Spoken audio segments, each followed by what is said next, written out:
a seasonal comfort food favorite, beef and beer. Watch and see how easy this is to prepare.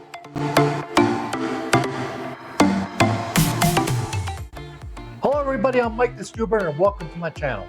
I'm a retired Navy cook doing the thing I love to do the most, and that's cook. So what I'm preparing today is one of my favorite comfort foods of this season, and that's beef and beer. And I'm using this nice beef shank here to make my beef and beer. I've got a nice little stout here that I'm going to use for my beer. I've got a whole onion, about a half a cup of carrots, half a cup of celery. I have one humongous garlic clove that I've chopped up. That I've chopped up into 4 pieces, and I have my shanks here. So what I'm going to do is I'm going to season these up with salt, pepper, and garlic powder. I'm going to sear them off in my Dutch oven. We're going to go ahead and pull them. So I'm going to add our vegetables and our beer. Give it a little stir.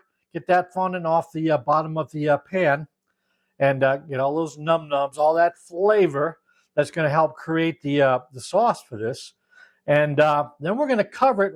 I have my Pit Boss heating up out back. I could put it in my oven upstairs, but I don't want to be going up and down and all around. So taking advantage of the Pit Boss today. So I have that heating up right now. That'll go in at 375. It's going to cook for about 2 hours in the Dutch oven. The end result is going to be, oh my gosh, fork tender beef, the most fantastic gravy made basically naturally with the juices and the vegetables here and a little bit of that stout. And it'll all come together, and it's going to be one heck of a meal tonight. Actually making some mashed potatoes too, so we're going to layer that right up on top of the mashed potatoes, smell a little bit of gravy on it, and then we're going to have some really good eats. So, all right, so let's get going here. I'm going to move some stuff out of the way, get my burner over here, get this Dutch oven heated up, get some olive oil. I got a little olive oil in here, and we'll go ahead and start searing. So we're going to start searing off the meat, get our base established there, and then move on. Alrighty, while the Dutch oven heats up, let's get some salt and pepper going here.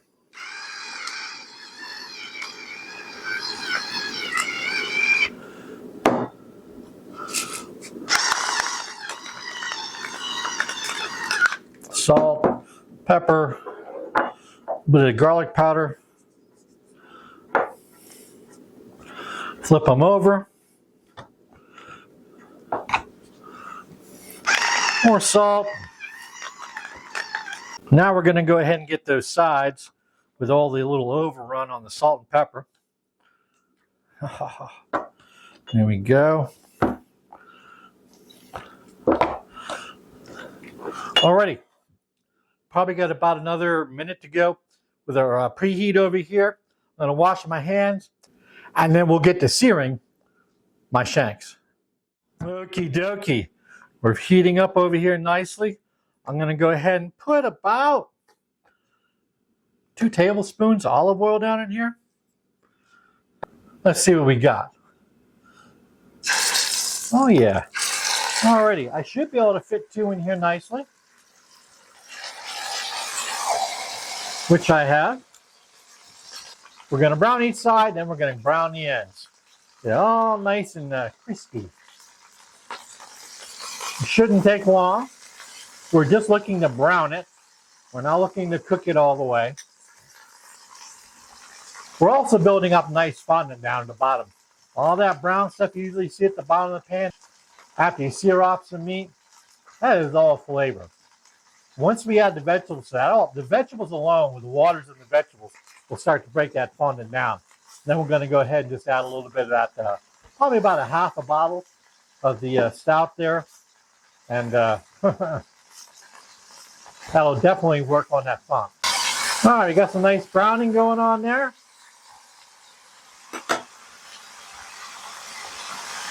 Now I'm going to get the edges and wrap this searing up. Shouldn't take probably about another 30 seconds or so.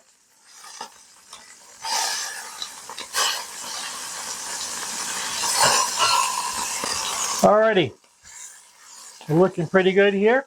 I'm going to pull our beef out. We got some nice fondant going on here in the pan. Now, we'll go in with our veggies. Now, the water from these veggies is going to release a little bit. And when it does that, it's going to start to break up that fondant. And to help that along, I'm going to go in with about a half a bottle. Oh yeah, looking good. That fondant is breaking up. It's smelling good. Put about a quarter in there. We'll go in with the other quarter. There's our half bottle. All right. Now what I have here is I don't have a lot of liquid. I have some veggies. And it's basically what we've done is we've built a rack. And on that rack, we're going to place our beef.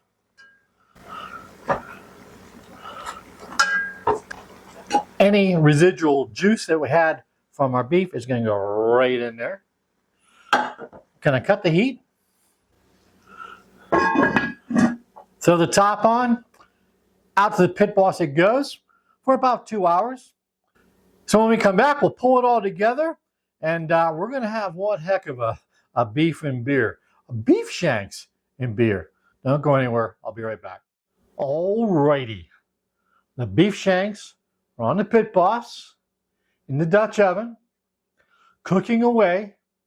So let's take this opportunity right now to go ahead and do some business. First of all, if you enjoy my videos, please hit the like button, subscribe, and most importantly, share. Now, next point of business. Let's go ahead and get the episode shout out done. So this episode is airing on a very special day of the year. My favorite day of the year. And any of you that know me knows what day this is. Yes, it's Army-Navy Day. I live for this day. This is like my Christmas. So this episode shout out and dedication is to the Navy football team taking on Army today. Go Navy, beat Army. Let's prove everybody that we should have been in that AAC championship game. Not North. Yeah, North Texas beat us. Big deal, but they got their butts whooped yesterday. All right. Hey, again, this episode is dedicated to the Navy football team. Go Navy. Beat Army. I am back. It's actually been about an hour and 45 minutes. I actually lowered the temp down to 325 because I was really blazing on one side of the pit boss there. So, hour and 3/4. We are done. I've already tried this. I've already temped this. We got this to 206 degrees. Right what I was looking for. We also do the old poke it here, and my probe is going through there like a hot knife through butter. So I know that is nice and tender, cooked perfectly, smelling fantastic. So what I'm going to do right now is take the shanks out of here, get them on the plate here, wrap them up so they stay warm. Then we're going to go ahead and basically get the vegetables out of the broth in here, save them. Ooh, this wants to fall apart on me. I'm losing. I lost a piece. That's okay, though. That is okay. Oh, my gosh. It smells so freaking good. See if I can get this one out intact. Yes, I did it. Ha, ha, ha, ha. All right, keep that closed there. Hold this side. I'm going to wrap this up. We want that to stay nice and moist while we work on our gravy here. Okay, let's set this on the back table for now. Get it out of the way. I'm going to strain the veggies out of the liquid here. So all I'm going to do is I got my little sieve here.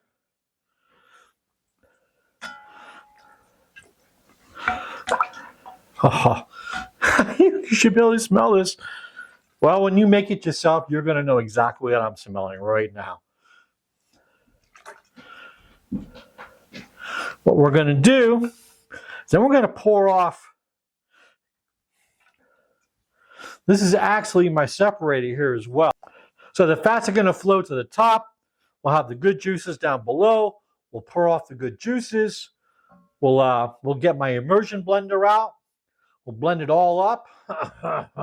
It's going to be good.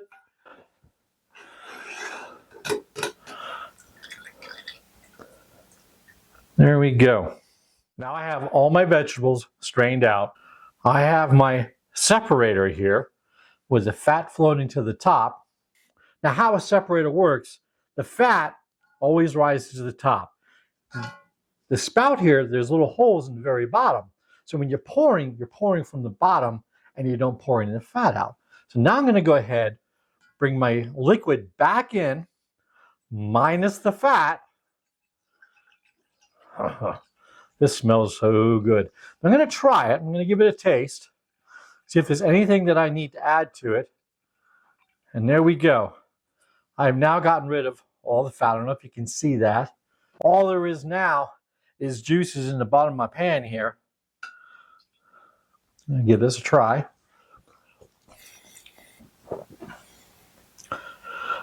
I don't need to add anything to this thing. No salt, no pepper. It's going to be even more flavorful when I put these veggies back in here.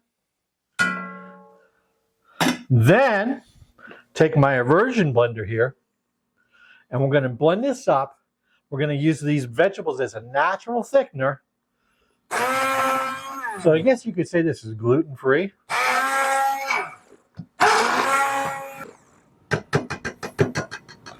There we go. All right, let's get this off here. Now you could strain this again and just to make sure there are no chunks of veggies floating around in there. And in fact, that's exactly what we're going to do. Now let me test this. Okay, this is cooled down enough. Always want to pour away from you.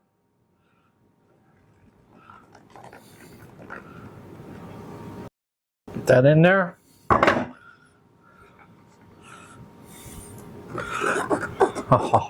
Look at this. Look at this. Does that look like gravy?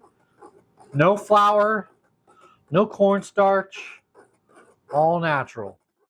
All right, let's give this a try here. And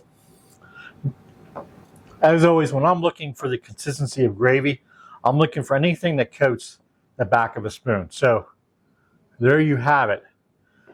Again, no flour, no cornstarch, all natural. Let's give it a try now. This is going to be better than when I was trying just the juices on their own. I know it. That's dope. I haven't even got to the meat yet. Okay, gravy is done. I'm going to set that to the side. Get my mashed potatoes down here. We'll get one of those shanks on top. We'll pour a little bit of gravy over it. We'll give it a try.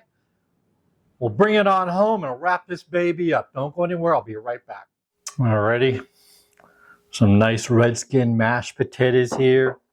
I'm going to take that one piece.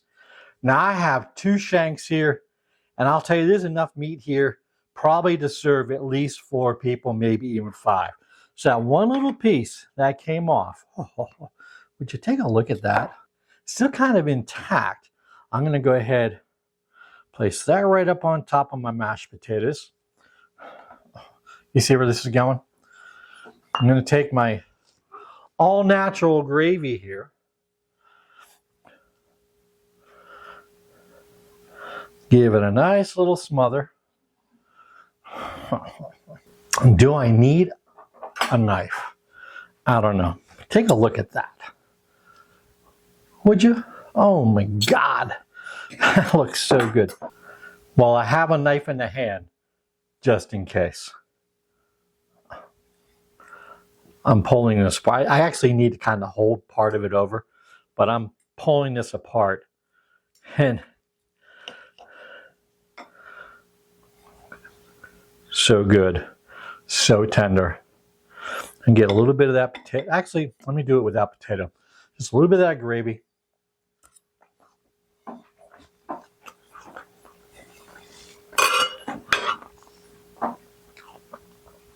Get the heck out of Dodge.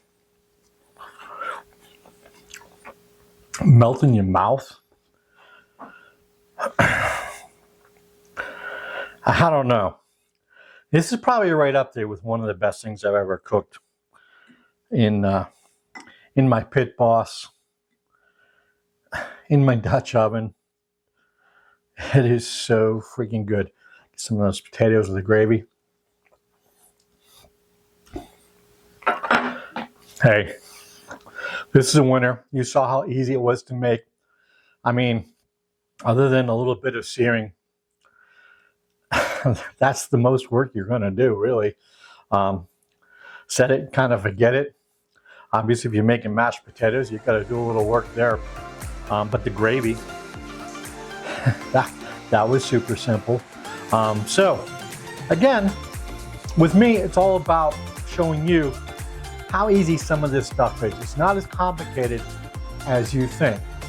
And with a little bit of patience, you can create this yourself at home and wow your guests. So hey, if you enjoyed this video, please hit the like button, subscribe, most importantly share. And right over there, bingo, hit the logo and make it so much easier to subscribe to the channel. So until next time, thanks and we'll see you.